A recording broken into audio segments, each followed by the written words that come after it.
জুলাই হত্যা মামলার আসামি তৌহিদ আফ্রিদিকে বিশেষ অভিযান চালিয়ে বরিশাল থেকে গ্রেপ্তার করেছে পুলিশের অপরাধ তদন্ত বিভাগ সিআইডি। গ্রেপ্তারের বিষয়টি কালবেলাকে নিশ্চিত করেছেন সিআইডির মুখপাত্র বিশেষ পুলিশ সুপার জসিমউদ্দিন খান। তিনি বলেন, আজ সিআইডি অভিযান চালিয়ে তাকে বরিশাল থেকে গ্রেপ্তার করেছে, তাকে ঢাকায় আনা হচ্ছে। বরিশাল মেট্রোপলিটন পুলিশের পুলিশ কমিশনার মোহাম্মদ শফিকুল ইসলাম বলেন, রাত 10:30টার সময় ঢাকার সিআইডি টিম এসে তার মামার বাসা থেকে তাকে গ্রেপ্তার করে ঢাকার উদ্দেশ্যে নিয়ে গেছে। এর আগে গত 17 আগস্ট তৌহিদ আফ্রিদিকে গ্রেপ্তারের জন্য সরকারকে আলটিমেটাম দিয়েছিল জুলাই রেভলিউশনারি অ্যালায়েন্স জেআরএ। সংগঠনটির ফেসবুক পেজে এক পোস্টে দাবি করা হয়েছে, আফ্রিদি শুধু বর্তমান সরকারের সময়কালে নয়, 15 আগস্টের আওয়ামী লীগ ক্যাম্পেইনের সময়ও অর্থ সরবরাহের সঙ্গে যুক্ত ছিলেন।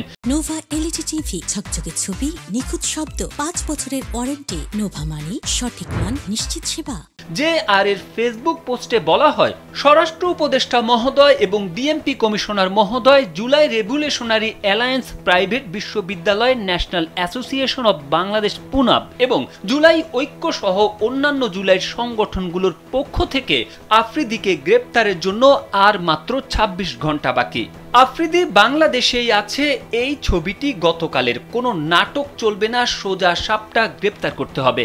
গত 17 আগস্ট কন্টেন্ট ক্রিয়েটর তৌহিদ আফ্রিদির বাবা ও বেসরকারি টেলিভিশন মাই টিভির চেয়ারম্যান মোহাম্মদ নাসির উদ্দিন সাথীকে রাজধানীর গুলশান এলাকা থেকে গ্রেপ্তার করে ঢাকা মহানগর গোয়েন্দা পুলিশ ডিবি। বৈষম্য বিরোধী আন্দোলনে যাত্রাবাড়ি থানায় দায়ের করা হত্যা মামলায় নাসির উদ্দিনকে গ্রেপ্তার করা হয়েছে।